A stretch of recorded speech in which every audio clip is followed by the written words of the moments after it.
നമ്മളിന്നൊരു പിസ്താച്യൂ സ്പ്രെഡാണ് ഉണ്ടാക്കാൻ പോകുന്നത്. അതിന് നമുക്ക് ആവശ്യമായിട്ട് പിസ്താച്യൂ വേണം. ഇത് ഞാനൊരു 1/2 കപ്പ് എടുത്തിട്ടുണ്ട്. പിന്നെ വൈറ്റ് ചോക്ലേറ്റ് ആണ് നമുക്ക് ആവശ്യം. പിന്നെ ഒരു 2-3 സ്പൂണ് ടേബിൾ സ്പൂൺ, രണ്ട് ടേബിൾ സ്പൂൺ, കറക്റ്റായിട്ട് 2 ടേബിൾ സ്പൂൺ മിൽക്ക് മെയ്ഡാണ് എടുത്തേക്കുന്നത്, കണ്ടൻസ് മിൽക്ക്.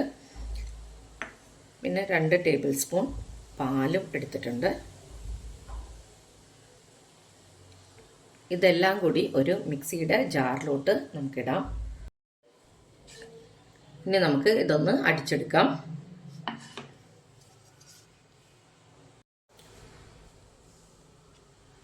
പിസ്താച്യൂ ക്രീം റെഡി ആയിട്ടുണ്ട്. ഇനി നമുക്ക് ഇതൊരു എയർ ടൈറ്റ് കണ്ടെയ്നറിൽ സ്റ്റോർ ചെയ്ത് വെക്കാവുന്നതാണ്.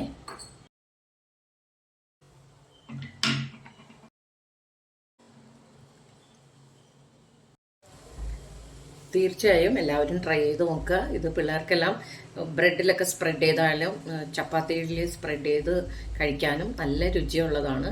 ചെയ്ത് വെച്ച് കഴിഞ്ഞിട്ടുണ്ടെങ്കിൽ വൈകുന്നേരമൊക്കെ കുട്ടികൾ സ്കൂളിൽ നിന്ന് വരുമ്പോൾ ഇത് പെട്ടെന്ന് സ്പ്രെഡ് ചെയ്ത് കഴിക്കാനായിട്ട് നല്ല ഇഷ്ടമാവുന്നവർക്ക് തീർച്ചയായും എല്ലാവരും ട്രൈ ചെയ്ത് നോക്കുക.